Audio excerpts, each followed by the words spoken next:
Hello साथी, नमस्कार। मैं सूरज कश्यप आप सभी का स्वागत करता हूं। आज मेरा हिंदी का चौथा अध्याय है कारक। हम कारक पढ़ते हैं। कारक के कितने भेद होते हैं, कारक के परिभाषा क्या होती है, आइए पढ़ते हैं। कारक आप लोग हेडिंग डाल लीजिए। कारक चौथा है। हमने आपको वर्णमाला, संधि, समास सब बता दिया। आज मेरा चौथा अध्याय है कारक। कल मेरा न्यू टॉपिक होगा संज्ञा, फिर सर्वनाम। आप लोग हेडिंग डालिए। अध्याय 4। कौन? कारक। कारक को कई नामों से जानते हैं। कारक फिर इसे हम परसर्ग कहते हैं। परसर्ग विभक्ति भी कहते हैं। विभक्ति भी कहते हैं। इसकी परिभाषा क्या होती है, इसकी परिभाषा लिख लेते हैं, डिफिनीशन। यहाँ पे आप लोग हेडिंग डालिए। परिभाषा। परसर्ग दो शब्दों से मिलकर बना है। से मिलकर बना है। दो शब्दों से मिलकर बना है। पर प्लस सर्ग। पर्ग प्लस सर्ग। पर मतलब होता है बाद में, और सर्ग मतलब आने वाला, बाद में आने वाला, तथा बीच के संबंधों को स्पष्ट करता है। बीच के संबंधों को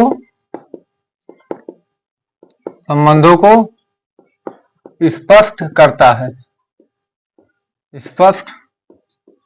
करता है। बीच के संबंधों को स्पष्ट करता है। परसर्ग दो शब्दों से मिलकर बना। एक बना है पर धन सर्ग। पर्ग मतलब होता है बाद में, सर्ग मतलब होता है आने वाला।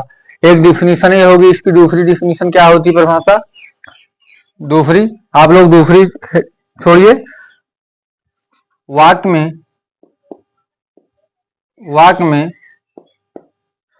वाक्य में जिस शब्द का संबंध क्रिया से हो, वाक्य में जिस शब्द का संबंध क्रिया से हो कारक कहते हैं। तथा यह स्वतंत्र होता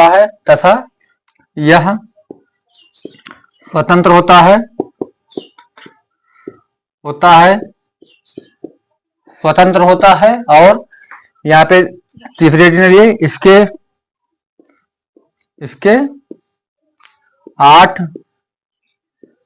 इसके कुल 8 भेद होते हैं। 8 भेद होते हैं। इसके कुल 8 भेद होते हैं। कौन कौन, आइए इसके बारे में हम पढ़ते हैं कि कारक के 8 कुल कितने भेद होते हैं।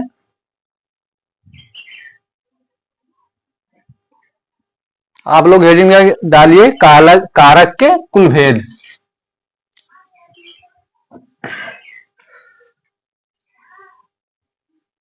आप लोगों को परिभाषा आप लोगों को समझ में आ गया होगा। उसके बाद चलते हैं कारक के भेद।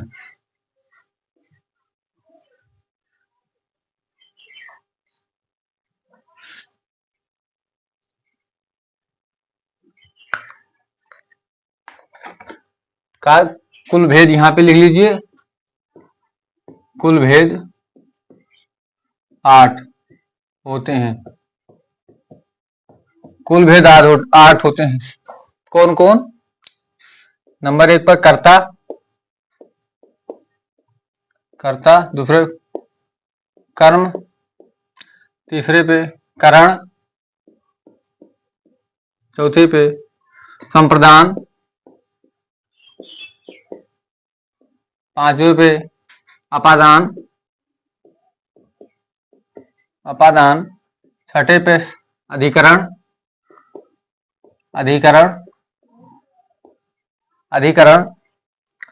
छठे नंबर पर संबंध कारक, 7वें नंबर पर संबंध है, 8वें नंबर पर संबोधन। संबोधन, इसके कारक विभक्ति कौन कौन होते हैं? विभक्ति मतलब चिन्ह, इसके कौन कौन चिन्ह होते हैं कारक विभक्ति? कर्ता के होता है नहीं, कर्ता नहीं। कर्म को आप लोगों को ऐसे याद रखना है, इसकी चिन्ह होता है। कारक विभक्ति विभक्ति चिन्ह है, चिन्ह मतलब यहाँ पे लिख दें कारक चिन्ह, कारक चिन्ह, कारक चिन्ह। कर्ता ने कर्म को करण से द्वारा या से संप्रदान के लिए, संप्रदान के लिए अपादान से अलग अधिकरण में संबंध क्या होता है? संबंध जो दो वाक्यों में संबंध, का के की, रा रे री, ना ने नी आदि ये आते हैं। संबोधन में कौन होता है? जो संबोधन मतलब व्यक्त करता है, हे राम, हे ओ, अरे, ये सब आता है। आप लोगों को ये एकदम पूरा पता हो गया होगा कि कारक किसे कहते हैं। फिर एक पॉइंट यहाँ पे लिखिए, अपवाद, अपवाद लिख लीजिए। आचार्य किशोरी प्रसाद वाजपेयी, आचार्य किशोरी प्रसाद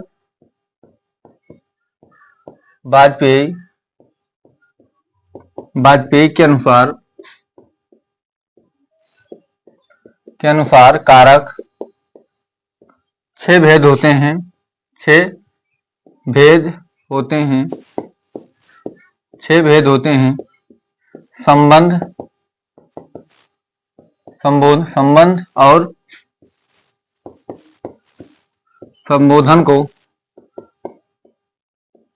को क्रिया के रूप में नहीं माना, क्रिया के रूप में नहीं माना, क्रिया के रूप में नहीं माना, क्रिया के रूप में नहीं माना। अगर आपको एग्जाम में प्रश्न ये पूछा जाए कि आचार्य किशोरी प्रसाद वाजपेयी के अनुसार कारक कितने होते हैं? 6 होते हैं। संबंध और संबोधन को, इसको दो को नहीं मानते। कर्ता ने कर्म को करण से संप्रदान के लिए अपादान से अलग, मतलब ये 6 होते हैं और ये 2 नहीं होते हैं।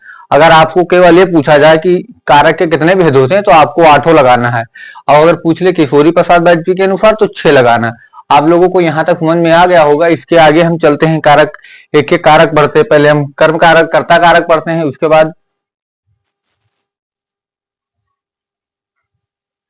आप लोग हेडिंग, इसके बाद पॉइंट डालिए। इसे हम समझ में आ गया होगा आप लोगों को एकदम। आप किसी भी एग्जाम की तैयारी कर रहे हैं उसमें कारक आता है हिंदी में, तो वो बेनिफिट है आपके लिए।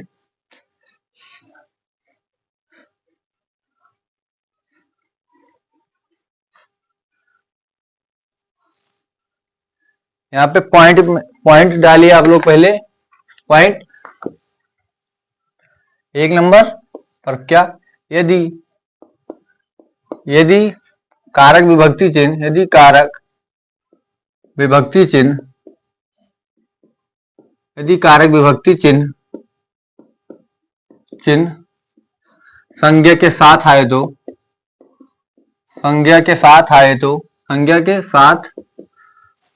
आए तब विश्लिष्ट कहते हैं, विश्लिष्ट कहते हैं, विश्लिष्ट कहते हैं, विश्लिष्ट कहते हैं। कैसे? जैसे उदाहरण आप लोग लिखिए, यदि कारक विभक्ति चिन्ह संज्ञा के साथ आए तो उसे विश्लिष्ट कहते हैं। जैसे राम ने सोहन को किताब दिया। तो यहाँ पे देखिए, राम ने, ये भी एक संज्ञा शब्द है, व्यक्तिवाचक संज्ञा। सोहन भी व्यक्तिवाचक संज्ञा, तो इसके साथ में आया ने विभक्ति, और सोहन के साथ आया को विभक्ति, तो ने कर्ता ने को कर्म को दर्शाता है। तो यह मतलब संज्ञा के साथ विभक्ति चिन्ह आती है तो उसे क्या कहते हैं, विफलिप्त। अगर आपको एग्जाम में ये पूछ ले यदि संज्ञा के साथ विभक्ति चिन्ह आती है तो उसे हम क्या कहते हैं, तो आप लोगों को क्या लगाना, विफलिप्त चिन्ह। और सर्वनाम के साथ आ जाए तो उसे क्या कहते हैं, आप लोग दूसरे पॉइंट पे लिखिए। दूसरे, यदि कारक विभक्ति चिन्ह, कारक विभक्ति चिन्ह सर्वनाम के साथ आए तो, सर्वनाम के साथ आए तो संश्लिष्ट कहते हैं, संश्लिष्ट कहते हैं, संश्लिष्ट कहते हैं। जैसे इसके उदाहरण आप लोग लिखिए, तुमसे, कैसे तुम एक क्या है, एक सर्वनाम है और उससे अलगाव का दूर करता है, तो तुमसे, हमसे,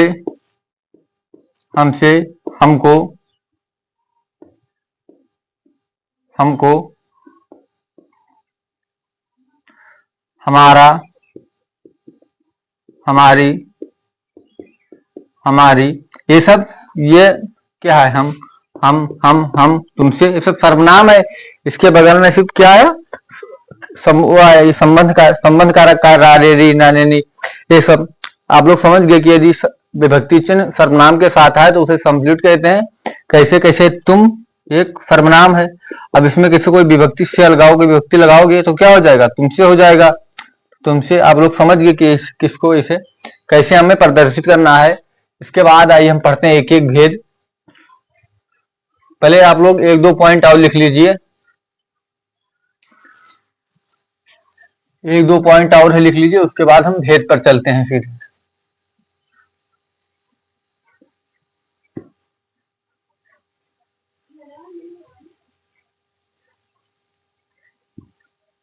यहाँ पे हेडिंग आप लोग पॉइंट टू पॉइंट आप लोग लिखिए।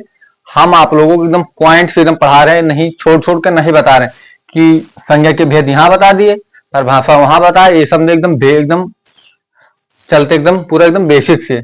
आप लोग यहाँ पे देखिए, यदि वाक्य में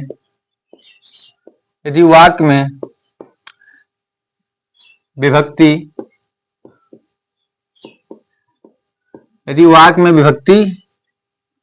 एक से ज्यादा हो सकती है, एक से ज्यादा हो सकती है, परंतु एक साथ नहीं, एक साथ नहीं होती है। जैसे आप लोगों को हम उदाहरण देंगे तभी आप लोग समझेंगे। राम ने सोहन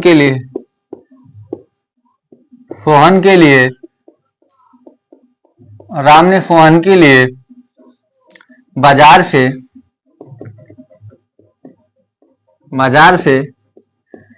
मिठाई लाया।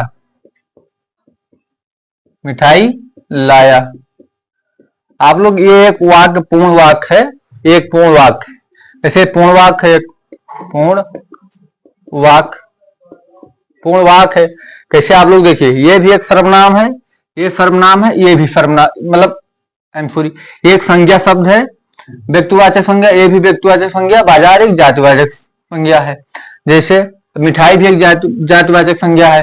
कैसे, मतलब क्या, संज्ञा के साथ विभक्ति आई, फिर संज्ञा के बाद विभक्ति आई, फिर संज्ञा के बाद विभक्ति आई, और संख्या, ये भी संज्ञा शब्द है, एक साथ विभक्ति नहीं आई। कैसे, यहाँ भी विभक्ति आया, फिर व्यक्तिवाचक संज्ञा आ गया, फिर विभक्ति आया, फिर आ गया, फिर आ गया। कैसे, छोड़ छोड़ के, मतलब एक वाक्य में, एक सीक्वेंस में कारक नहीं होते हैं, मतलब अलग अलग हो सकते हैं। जैसे राम ने सोहन के लिए बाजार से मिठाई लाया, ये सब अलग अलग वाक्य हैं। जैसे आप लोग इधर लिखिए दूसरा,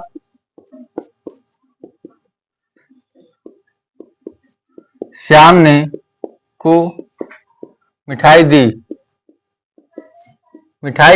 जैसे यहाँ पे दो एक साथ आगे कारक, कारक विभक्ति चिन्ह, तो इसलिए ये गलत है क्योंकि एक साथ नहीं आते हैं। आप लोगों को ये समझ में आ गया होगा कि हम यदि वाक्य में विभक्ति एक से ज्यादा हो सकती है परंतु एक साथ नहीं हो सकती है। जैसे आप लोग समझ गए उदाहरण के माध्यम से। इसके बाद हम एक एक पढ़ते हैं, कर्ता पहले पढ़ते हैं उसके बाद कर्म। आप लोग हेडिंग डाल लीजिए कर्ता कारक।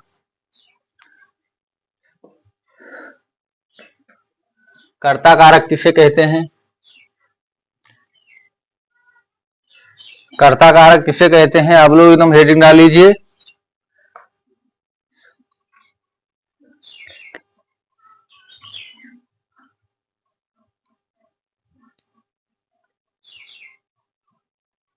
आप लोग लिखिए यहां पे कर्ता कारक।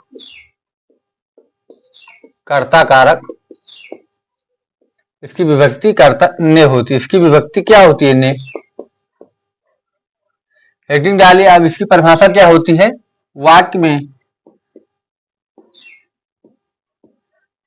जिस रूप में काम,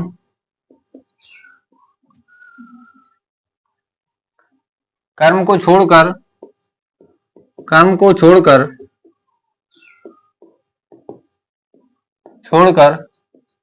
कर्ता पर पड़ता है, कर्ता पर पड़ता है, कर्ता पर पड़ता है, कर्ता कारक कहते हैं, कर्ता कारक कहते हैं, कर्ता कारक कहते हैं। इसकी दूसरी परिभाषा यदि संज्ञा सर्वनाम, यदि संज्ञा सर्वनाम, यदि संज्ञा सर्वनाम, यदि संज्ञा सर्वनाम, यदि संज्ञा सर्वनाम अपना कार्य करने के लिए, कार्य करने के लिए, करने के लिए किसी के अधीन नहीं होते हैं, किसी के अधीन नहीं होते हैं, किसी के अधीन नहीं होते हैं, किसी के अधीन नहीं होते हैं। जैसे यदि संज्ञा सर्वनाम अपना काम करने के लिए किसी के अधीन नहीं होते हैं। आप लोगों को यहाँ तक परिभाषा डाल लेनी है। इसके बाद हम उदाहरण पर चलते हैं। इसके उदाहरण कौन कौन होते हैं, उदाहरण पढ़ते हैं। उसके बाद आप लोगों को एकदम कर्ता कारक समझ में आ जाएगा। आप लोग यहाँ पे उदाहरण लिखिए। पहले उदाहरण छोड़ लीजिए। उदाहरण कैसे? राम ने गाना गाया, राम ने गाना गाया। तो इसमें कर्ता कौन है? राम। ये क्या है? कर्ता है। गाया क्या है? क्रिया है। कर्म क्या है? गाना। कर्म गाना है और इसमें विभक्ति ने है। ने किसका पहचान है? कर्ता कारक का। हमने आपको बताया मतलब विभक्ति चिन्ह गायब भी हो सकती है, संक्षेपीकरण हो सकती है। जैसे इसमें राम, अगर कर्ता को हटा देंगे तो गाना गाया, कौन गाया पता नहीं है, इसलिए इसका किस पर प्रभाव पड़ता है? राम पर। राम ने गाना गाया, क्योंकि अगर हमने राम को हटा दिया तो गाना गाया, तो किस पे प्रभाव ही नहीं किसी।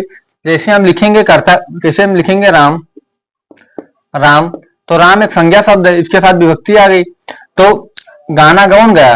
राम गाया। तो इसका मतलब प्रभाव किस पे पड़ा? राम पर पड़ा।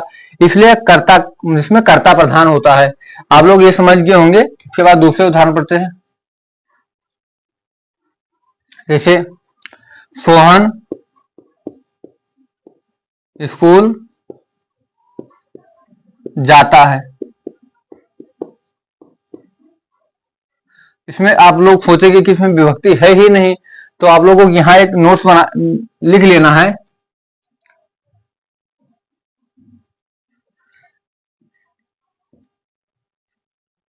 यह जरूरी नहीं है कि, यह जरूरी नहीं है कि, नहीं है कि विभक्ति, विभक्ति हर वाक्य में होगा, वाक्य में होगा। लोप, लोप भी हो सकता है, लोप भी हो सकता है, लोप भी हो सकता है। आप लोग इसे लिखे। किसे, यदि यह जरूरी नहीं है कि विभक्ति हर वाक्य में होगा, लोप भी हो सकता है। जैसे यहाँ पे लोप होगा, गायब हो गया। इसे आप लोग करते कहाँ लगाओगे? सोहन ने स्कूल जाता है, तो यह क्या है? ये करता है, स्कूल जाता है कर्म है, क्रिया है। कि कौन जाता है? सोहन जाता है, इसलिए यह एक कर्ता कारक है। इसके बाद उदाहरण आप लोग लिखिए कि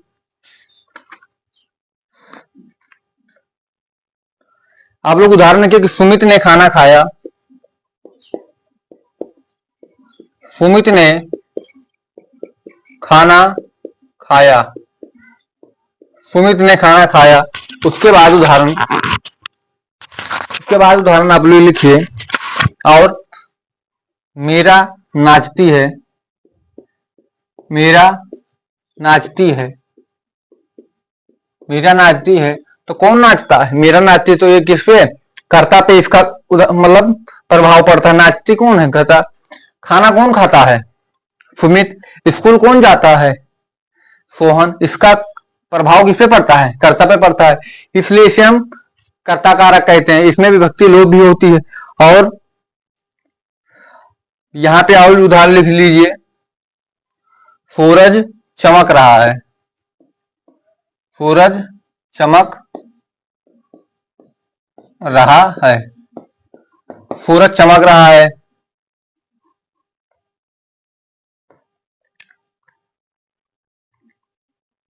विवेक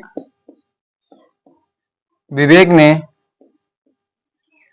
खाना खाया। विवेक ने खाना खाया। आप लोगों को कर्ता कारक एकदम समझ में आ गया होगा कि कर्ता कारक किसे कहते हैं, किसे नहीं कहते हैं, इसकी परिभाषा क्या होती है, इसके उदाहरण कौन कौन से होते हैं। उदाहरण में आप लोगों को यह ध्यान रखना है जिसमें कर्ता प्रधान होता है। कर्ता प्रधान होता है वही कर्ता कारक होता है। और यह जरूरी नहीं कि हर वाक्य में विभक्ति चिन्ह होगी। जैसे यहाँ पे विभक्ति चिन्ह है, जैसे सोहन स्कूल जाता है, तो यहाँ पे विभक्ति चिन्ह नहीं है, हमने आपको लगाकर बताया। कैसे? मेरा नाती। कौन नाती? मेरा नाती। तो यह नाती एक क्या है? क्रिया है। क्रिया, और किस पे प्रभाव पड़ता है? कर्ता पर पड़ता है, इसलिए इसे कर्ता कारक कहते हैं। इसके बाद दूसरे पर चलते हैं हम, दूसरे उदाहरण पर, कर्म पे। कर्म किसे कहते हैं?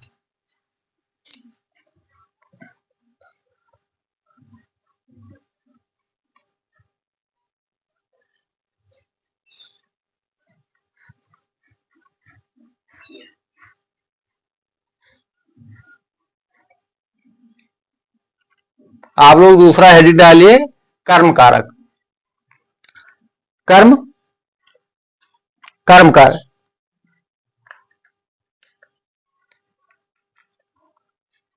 कर्म कारक दूसरे नंबर पर कर्म कारक। कर्म कार्य व्यक्ति को आप लोग इसे हेडिंग डालिए। हम अपने दूसरे मतलब तो आ जाते हैं दूसरे पर। कर्म कारक किसे कहते हैं? कर्म कारक जिस पर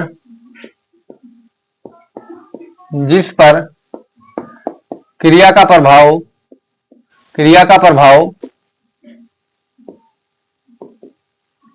कर्म पर पड़े। कर्म पर पड़े तथा वाक्य में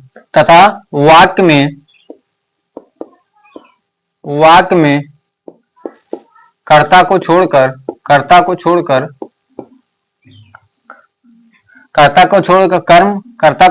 क्रिया कर्म कारक पर पड़ती है। कर्म कारक पर पड़ती है। क्या कहते हैं उसे? कर्म कारक कहते हैं। कर्म कारक कहते हैं। इसके उदाहरण कौन कौन होते हैं? आप लोग को उदाहरण बताएंगे तभी आप लोग समझ में आएगा कि कर्म कारक किसे कहते हैं। जैसे उदाहरण इसके कौन कौन है? उदाहरण लिख लीजिए, राम ने चोर को पकड़ा। राम ने चोर को पकड़ा। जैसे राम क्या है? राम एक कर्ता कारक करता है। पकड़ा क्या है? क्रिया शब्द है, क्रिया है। और कर्म इसमें क्या है? चोर को पकड़ा, एक कर्म है, कर्म कारक, कर्म कारक एक करता है। अगर प्रभाव की पकड़ा, किसको पकड़ा? चोर को पकड़ा, तो एक कर्म को दर्शाता है कि पकड़ना एक कर्म कारक है, क्योंकि राम ने चोर को पकड़ा, तो पकड़ना एक क्रिया है और राम को एक करता है। और कर्म को इसमें कर्म क्या है? चोर, तो किसको पकड़ा? चोर को। चोर एक कर्म का मतलब कर्म कारक। जैसे आप इसे मिटा देंगे, कैसे? चोर मिटा दिए, को राम ने को पकड़ा, किसे पकड़ा? चोर को, तो चोर एक कर्म है। पकड़ना कैसे? आपने दौड़ को पकड़ा तो कर्म किया पकड़ना। इसके बाद आप लोग दूसरा उदाहरण लीजिए। जैसे उदाहरण, और कृष्ण ने कंस को मारा, कृष्ण ने कंस को मारा, तो मारना एक कर्म है। मारना जो मारे कर्म। बच्चे स्कूल को जाते हैं, तो बच्चे स्कूल को बच्चे स्कूल को जाते हैं,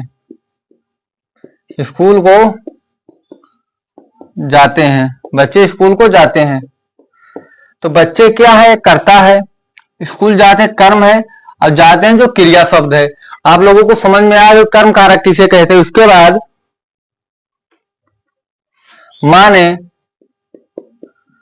माँ ने बाजार से कपड़ा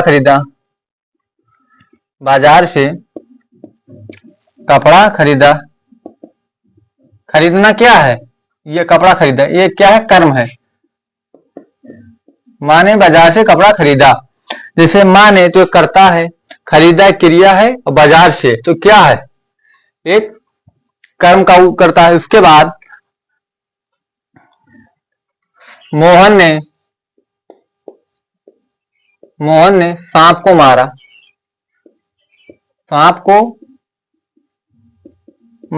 मोहन ने सांप को मारा एक कर्म है, और मोहन एक करता है, मारा एक क्रिया शब्द है। उसके बाद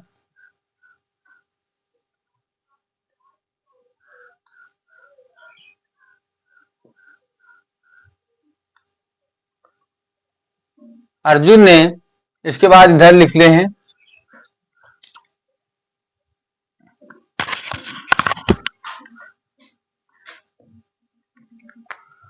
अध्यापक को पुरस्कार दीजिए,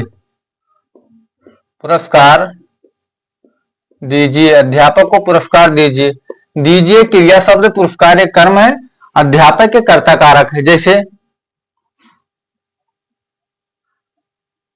मोहन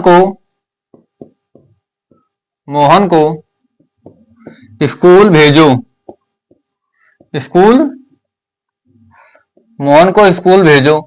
तो भेजो क्या है? क्रिया शब्द है, और मोहन करता है, और स्कूल भेजो कर्म है, स्कूल भेजो कर्म का वो करता है। आप लोगों को दूसरे नंबर पर कर्म कारक का एकदम समझ में आ गया होगा कि जिस पर क्रिया का प्रभाव कर्म पर पड़े उसे कर्म कारक कहते हैं, और वाक्य में कर्ता को क्रिया कर्म कारक पर पड़ती है। वाक्य में कर्ता की क्रिया का प्रभाव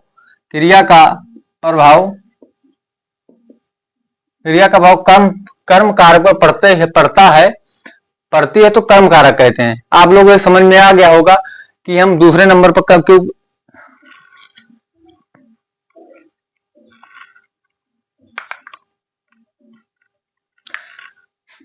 इसके बाद तीसरे पर चलते हैं। एक उदाहरण आया था एग्जाम में, इसमें लोगों ने शोरगुल करके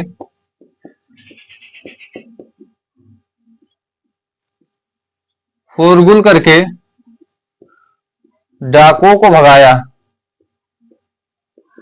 को डाकुओं को भगाया,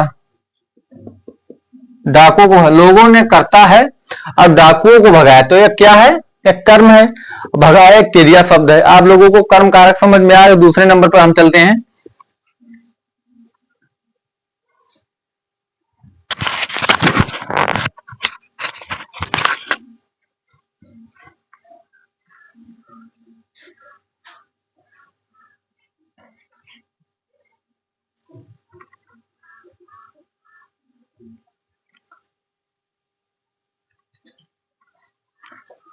हम दूसरे नंबर पर चलते हैं, अपादान पर।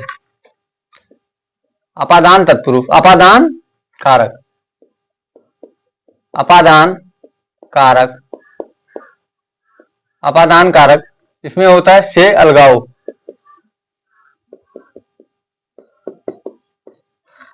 ये जरूरी नहीं कि हम आपको मतलब जैसे कर्म पढ़ाए, कर्ता ने पढ़ाया, कर्म को पढ़ाया। इसके बाद हम अपादान पे आते हैं, फिर कर्म पे आते हैं। जैसे कि परिभाषा क्या है? यदि संज्ञा सर्वनाम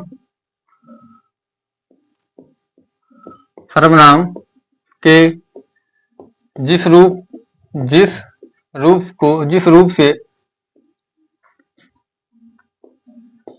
के अलग होने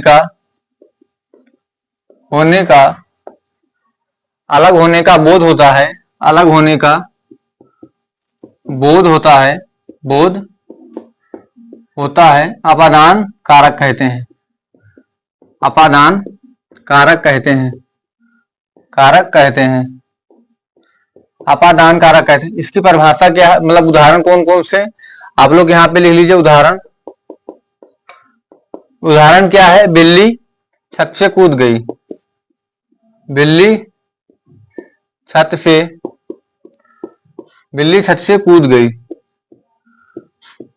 कूद गई, बिल्ली छत से कूद गई।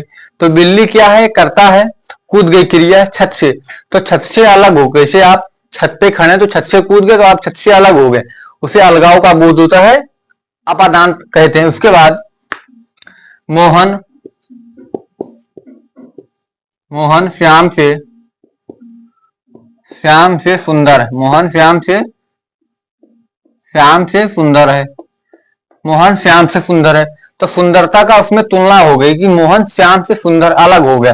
जैसे आप लोग यहां जुड़िए, अर्जुन, आप किसी लड़की का नाम, कैसे?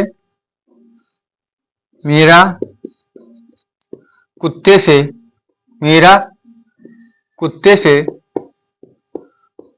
से डरती है, तो कुत्ते से डरती मतलब अलग होती है, डरती है, तो उसे क्या कहते हैं? मीरा कुत्ते से डरती है, इससे अलगाव की स्थिति होती है, सब डरती है। उसके बाद आप लोग ध्यान रखिए,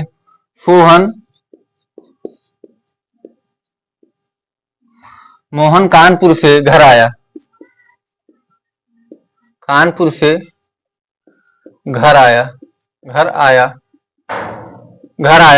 तो मोहन कानपुर से अलग हो गया, अलगाव की स्थिति हो गई, उसे हम अपादान कारक कहते हैं। जैसे कानपुर से अलग हो गया। फिर उसके बाद गंगा हिमालय से निकलती है,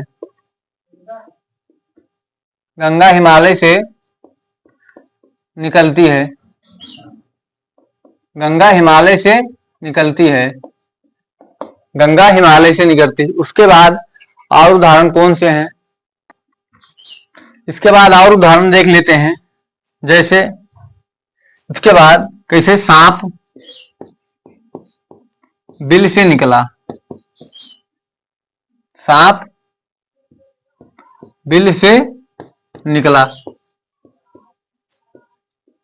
सांप बिल से निकला, तो बिल से निकला तो बिल से अलग हो गया, उसे क्या कहते हैं? अपादान कारक कहते हैं। उसके बाद और उदाहरण लिख लेते हैं। जैसे मोहन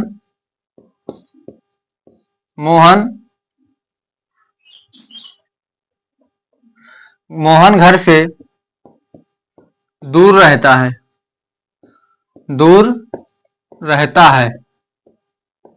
मोहन घर से दूर रहता, तो दूर की स्थिति आगे जैसे मोहन घर से दूर रहता तो घर से अलगाव की स्थिति हो गई। जैसे आप घर से दूर रहते हैं वो अलगाव की स्थिति हो गई। जैसे और उदाहरण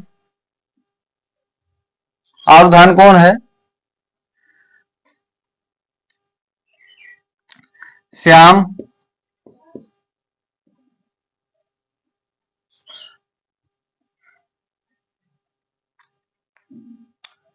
श्याम मोहन से ज्यादा अंक लाया, ज्यादा अंक लाया, ज्यादा अंक लाया। तो इस मोहन श्याम से ज्यादा अंक लाया, तो ज्यादा मतलब से तुलना हो गई, ज्यादा अंक लाया। इसके बाद हम दूसरे अपने तीसरे हेडिंग पे चलते हैं, संप्रदान कारक पे। आप लोगों के समझ में आ गए, जिसमें अलगाव की स्थिति होती है उसे हम क्या कहते हैं? अपादान कारक कहते हैं। इसके बाद संप्रदान कारक पढ़ते हैं।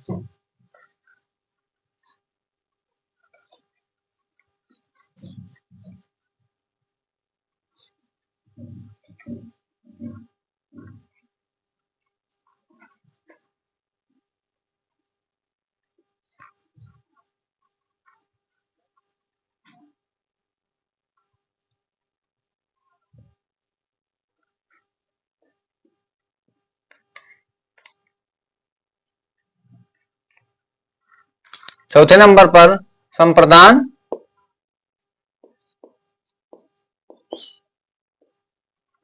कारक,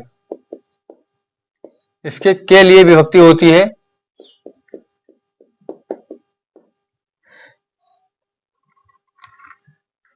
संज्ञा सर्वनाम,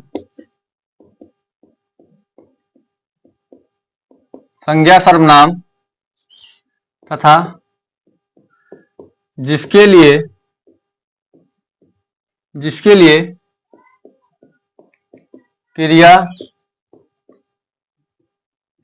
क्रिया की जाती है उसे संप्रदान तत्पुरुष कहते हैं। तथा सदा के लिए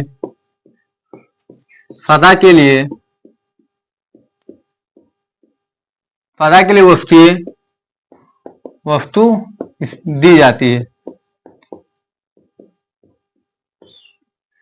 सदा के लिए वस्तुएं, इसमें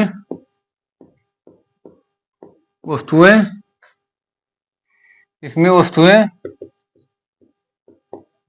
दी जाती हैं। इसकी विभक्ति क्या होती है? के लिए। इसके उदाहरण कौन कौन से होते हैं? उदाहरण श्याम मोहन के लिए मिठाई लाया। श्याम मोहन के लिए मिठाई लाया। जैसे इसमें श्याम में करता है और मिठाई लाया क्रिया है। किसके लिए लाया? मोहन के लिए। जैसे और उदाहरण कौन कौन से हैं इसके? उसने लड़के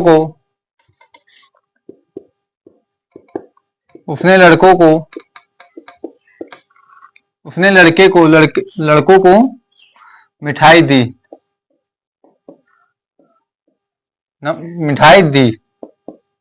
उसने लड़कों को मिठाई दी, तो को किसको दर्शाता है? संप्रदान कारक में। उसके बाद पिताजी को नमस्कार है। पिताजी को नमस्कार है। इसमें सदा के लिए नमस्कार, जैसे आप किसी को नमस्कार करते हो तो वो वस्तु आप लेते तो है नहीं। जैसे आप पिताजी को नमस्कार करते हैं तो हमेशा के लिए करते हैं। जैसे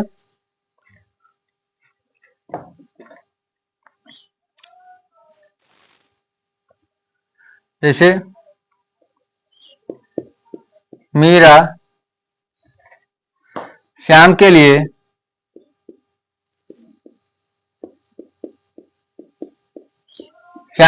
पूजा करती है।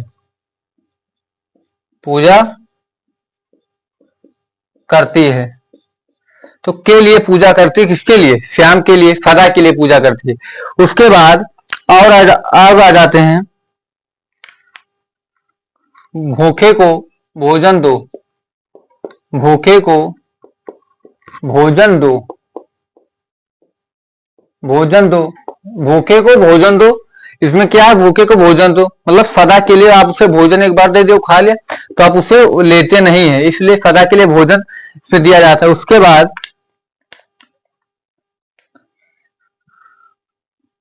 बाद यहां लिखिए, पिताजी दोनों के लिए, दोनों के लिए मिठाई लाए, मिठाई लाए, पिताजी दोनों के लिए मिठाई लाए। तो इसमें क्या आ गया? के लिए, तो दोनों के लिए हो। इसके बाद राम के लिए, राम के लिए लक्ष्मण बन गए, बन गए, बन गए। तो किसके लिए गए? राम के लिए। इसमें आ गया। आप लोगों को संप्रदान कारक समझ में आ गया होगा। इसमें हम सदा के लिए वस्तुएं दी जाती हैं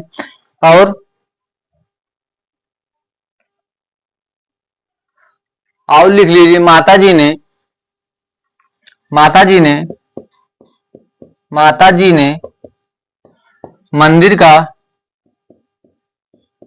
मंदिर का प्रसाद दिया, माताजी ने मंदिर का प्रसाद दिया। कैसे माताजी ने मंदिर का प्रसाद दिया? प्रसाद कैसे दे दिए? तो आप दोबारा उसको लेंगे नहीं कि हम हमारा मिठाई लाओ, ये लाओ, ये ऐसा नहीं है। उसके बाद आप लोगों को संप्रदान कारक समझ में आ गया होगी, इसे किसे कहते हैं, किसे नहीं कहते हैं, इसके उदाहरण कौन कौन से होते हैं। और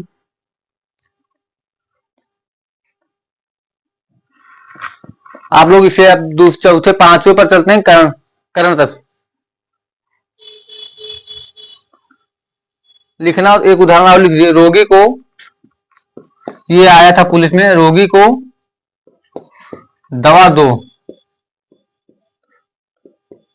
रोगी को दवा दो। तो को किसके? रोगी को दवा दो।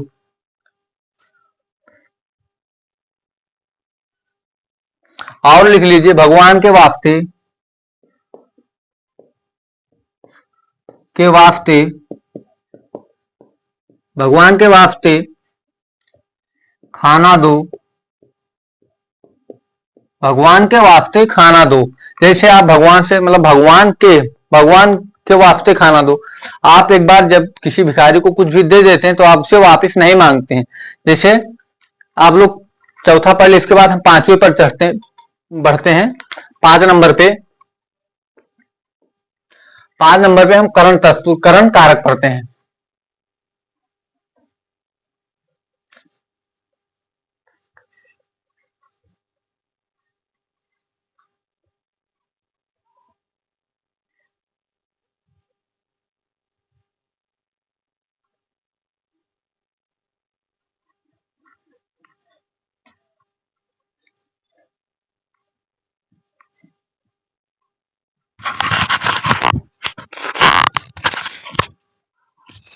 इसके बाद हम चलते हैं करण।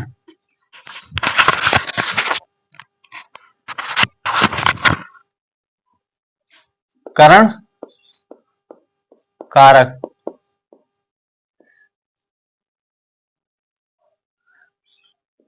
के इसमें के द्वारा आता है। करण कारक में क्या आता है? से द्वारा आता है। करण कारक में से द्वारा। इसकी परिभाषा क्या होती है? आप लोग परिभाषा लिखिए, संज्ञा सर्वनाम के जिस रूप से, संज्ञा या सर्वनाम के जिस रूप से क्रिया होने का साधन का पता चलता है, साधन का पता चलता है, पता चलता है, फिर क्या कहते हैं? करण, करण कारक कहते हैं, करण कारक कहते हैं, करण कारक कहते हैं। एक पॉइंट लिखिए आप, पॉइंट पे, पॉइंट मतलब दूसरे नंबर पे, इसमें अंग भंग, अंग भंग सभी आते हैं।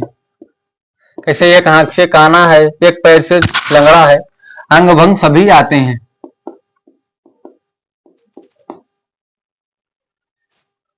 इसके उदाहरण कौन कौन होते हैं? उदाहरण लिखिए। उदाहरण, माँ बाजार से, माँ बाजार से कपड़ा खरीदा, माँ बाजार से कपड़ा खरीदा। जैसे हम आप लोगों को एक तो बता देते हैं, उसके बाद उदाहरण। जैसे माँ क्या है? एक कर्ता है। खरीदा क्या है? क्रिया है। कहां से खरीदा? बाजार से खरीदा। ये क्या है? साधन का बोध करता है। कहां से? साधन। बाजार से साधन का बोध होता है। खरीदना एक कर्म है, खरीदना एक कर्म है, कर्म है। जैसे साधन का बोध, कहां से खरीदा? बाजार से खरीदा, साधन से। इसके बाद उदाहरण पे चलते हैं, आप लोगों को समझ में आया हम कैसे इसे करते हैं। के बाद मोहन, मोहन स्कूल से खाना लाया, मोहन स्कूल से खाना लाया। कहां से लाया? स्कूल से। उसका साधन हो गया स्कूल, स्कूल से खाना लाया। उसके बाद और उदाहरण पे चलते हैं।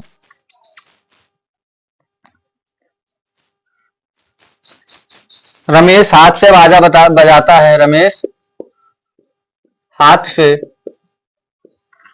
से बाजा बजाता है।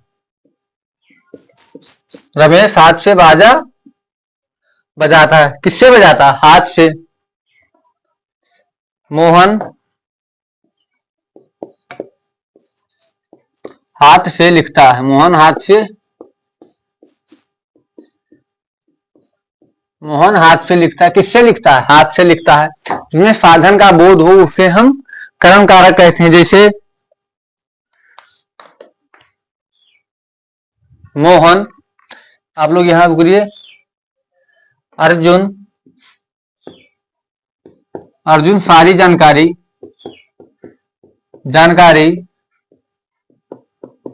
किताबों से लेता है। मोहन सारी जानकारी किताबों से लेता है। मोहन सारी जानकारी किताबों से लेता है। किससे लेता है? किताबों से लेता है। उसका साधन किताब। जैसे अर्जुन ने जयद्रथ का, अर्जुन ने जयद्रथ का वध बाण से किया, बाण से किया। किससे किया? उसका साधन क्या है? बाण। इसमें किससे? किताब से।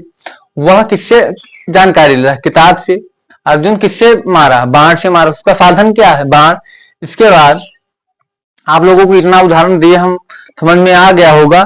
जैसे और उदाहरण आप लोग, और उदाहरण, मोहन रस्सी से मोहन रस्सी से बोरा बांधा,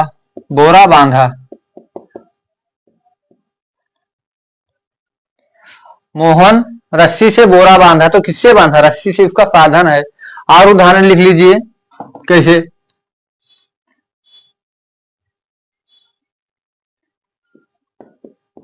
संगति,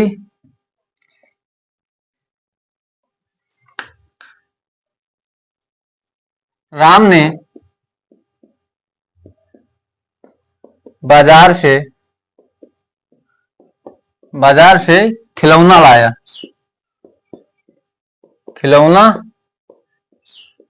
लाया, उसका साधन क्या है? बाजार से क्या लाया? खिलौना लाया। बाजार से खिलौना लाया। आप लोगों को करण कारक समझ में आ गया होगा, हमारा 5वां नियम। उसके बाद हम 6ठे नियम पर अपने चलते हैं, अधिकरण पे, फिर संबंध, फिर संबोधन। उसके बाद कारक आज समाप्त हो जाएगा। कल मेरा न्यू टॉपिक होगा, संज्ञा, फिर सर्वनाम, फिर विशेषण। ऐसे ऐसे हम टॉपिक बढ़ते रहेंगे। इसके बाद आप लोग हेडिंग डालिए अधिकरण, इसमें संज्ञा सर्वनाम की साधन मतलब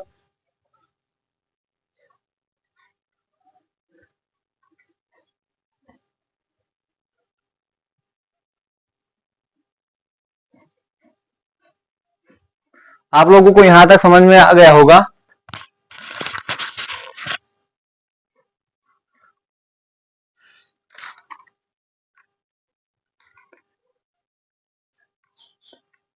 इसके बाद हम चलते हैं अपने छठे नंबर पर, अधिकरण कारक।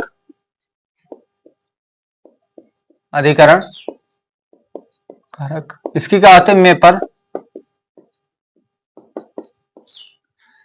संज्ञा सर्वनाम के जिस रूप से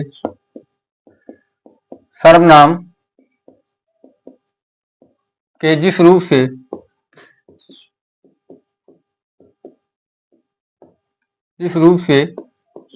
क्रिया का आधार सूचित होता है, आधार सूचित होता है। संज्ञा सर्वनाम के जिस रूप से क्रिया का आधार सूचित होता है,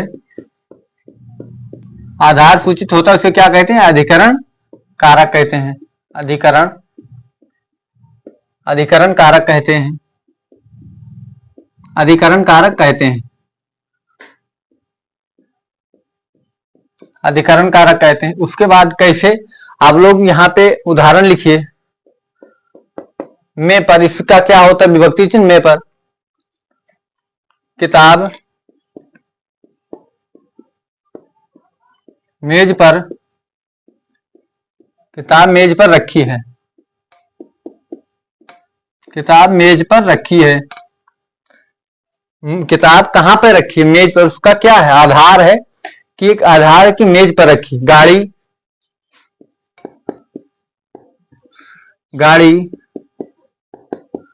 सड़क पर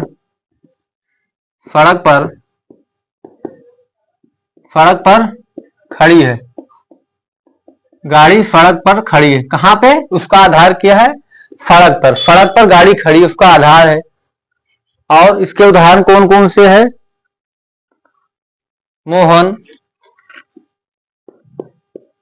मोहन छात्रावास में रहता है, छात्रावास में रहता है, छात्रावास में रहता है। उसका साधन कहाँ रहता है, छात्रावास में रहता है। और उसके उदाहरण, वह अगले माह घर आएगा, वह अगले माह घर आएगा। तो उसका अगले माह क्या है, एक साधन जैसे। और उदाहरण, परीक्षा अप्रैल में होगी, अप्रैल में होगी। आप लोग बताइए कि यहां तक आप लोगों को समझ में आ गया कि हम अधिकरण कारक किसे कहते हैं। इसमें में पर इसका विभक्ति चिन्ह होता। आप लोगों को एग्जाम में ये भी यहां तक भी पूछ लिया जाता है कि अधिकरण कारक के विभक्ति चिन्ह बताइए। उसमें आप लोगों को कई, जैसे कर्म का हो गया, कर्म को कर्ता ने, आप लोग एक संबंध का अधिकरण में पर, इस तरह पूछ ले तो आपको अधिकरण पे क्या बताना है, में पर होता है। इस पे जैसे आधार सूचित होगा तो वहां पे क्या होगा, अधिकरण। उसके बाद और इसे मिटाल दे, उसके बाद बताया। और उसके बाद लड़के दरवाजे दरवाजे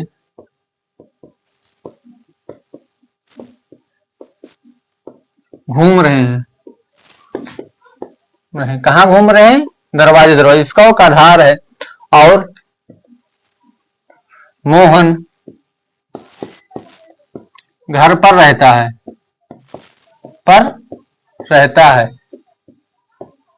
मोहन घर पर रहता है, कहाँ रहता है, घर पर रहता है, उसका आधार है। उसके बाद और विद्यालय अगले माह खुलेगा, अगले माह खुलेगा। उसका आधार क्या है? अगले माह। कब खुलेगा? अगले माह उसका आधार है, खुलेगा। आप लोगों को अधिकरण कारक समझ में आ गया होगा कि अधिकरण कारक किसे कहते हैं, किसे नहीं कहते हैं, इसकी चिन्ह क्या होती है। इसकी उदाहरण हमने आपको देकर बता दिया कि उसके उदाहरण कौन कौन से हैं। इसके बाद हम चलते हैं संबंध कारक पे। संबंध कारक पढ़ते हैं, उसके बाद संबोधन। और आज का वीडियो कारक कारक विभक्ति चिन्ह पूरा पढ़ा के उसके बाद खत्म हो जाएगा।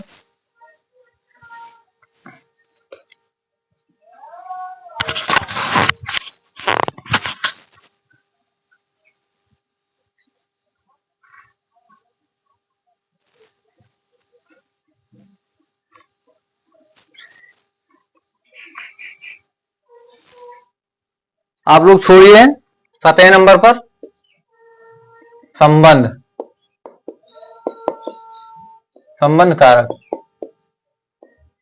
का, के, की, रा, रे, रे आदि। संज्ञा सर्वनाम। परिभाषा क्या है? संज्ञा सर्वनाम नाम के जिस रूप से एक वाक्य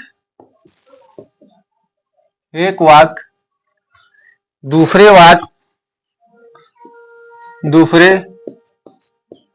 वाक्य का वाक्य को संबंध स्थापित करता है। संबंध स्थापित करता है। संबंध स्थापित करता है, संबंध कारक कहते हैं। संबंध कारक कहते हैं। संबंध कारक कहते हैं। आप लोगों को यहां तक समझ में आ गया कि संबंध कारक किसे कहते हैं, इसका विभक्ति चिन्ह क्या होता है। अगर एक शब्द दूसरे शब्दों के बीच संबंध स्थापित करता है तो उसे क्या कहते हैं? संबंध कारक कहते हैं। इसके उदाहरण कौन कौन से हैं? उदाहरण, लव कुश का भाई है। लव कुश का भाई है। तो कुश किसका भाई? लव कुश का। यह संबंध स्थापित होता है कि दो भाई हैं। भरत राम का भाई है। भरत राम का भाई है। भरत राम का भाई है। तो किसका भाई है? भरत का। राम किसका भाई है? भरत का। भरत किसका भाई है? राम का। ये दोनों के बीच संबंध स्थापित करता है। जैसे दशरथ के 4 पुत्र थे। 4 पुत्र थे। ये भी संबंध स्थापित होता है। उसके बाद मेरे पिताजी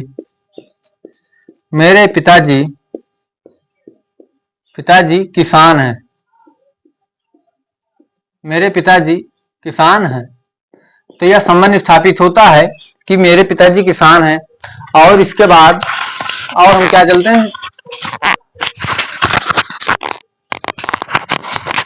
आप लोगों को संबंध पता हो गया होगा कि दोनों दो शब्दों के बीच संबंध स्थापित होता है। जैसे लव कुश का भाई, किसका भाई है? लव का भाई है। भरत राम का भाई है। तो भरत किसका भाई है? राम का। दोनों के बीच संबंध स्थापित होता है। इसके बाद हम चलते हैं अपने संबोधन कारक पे।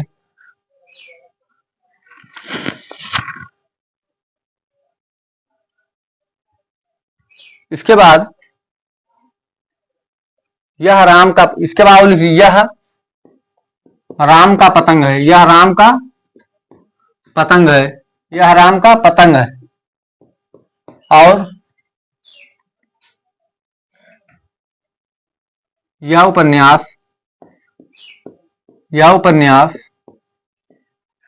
उपन्यास रसिक बिहारी जी की है। रसिक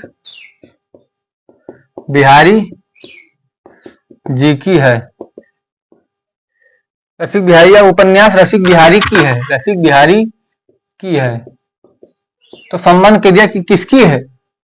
उपन्यास किसका? रसिक बिहारी का उपन्यास है। इसमें संबंध स्थापित होगा। आप लोगों को संबंध एकदम समझ में आ गया होगा कि संबंध कारक किसे कहते हैं, इसका विभक्ति चिन्ह क्या होता है।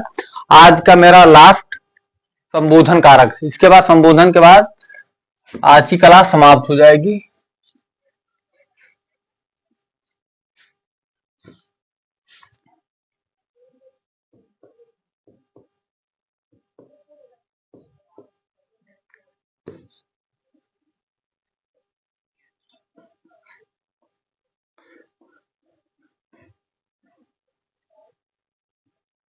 इसके बाद हम चलते हैं अपने संबोधन पर।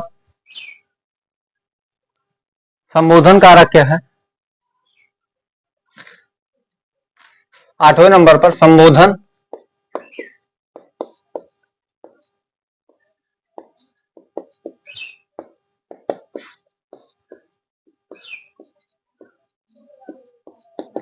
संज्ञा सर्वनाम के जिस रूप से सर्वनाम के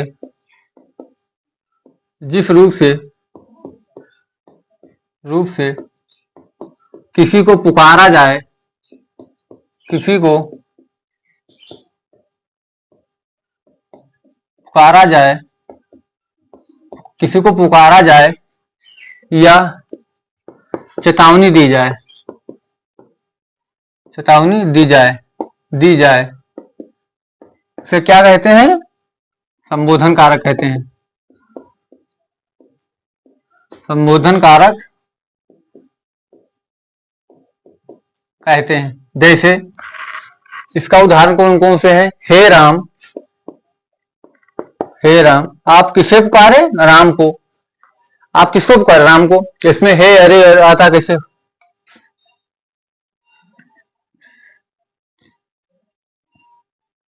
और इसके क्या होते हैं वो, और क्या होते हैं, और इसके क्या होता है?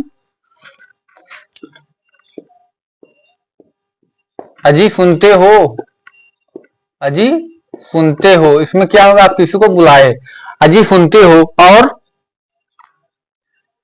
हे लड़के, हे लड़के जरा इधर आ, हे लड़के जरा इधर आ, इधर, हे लड़के जरा इधर आ। उसके बाद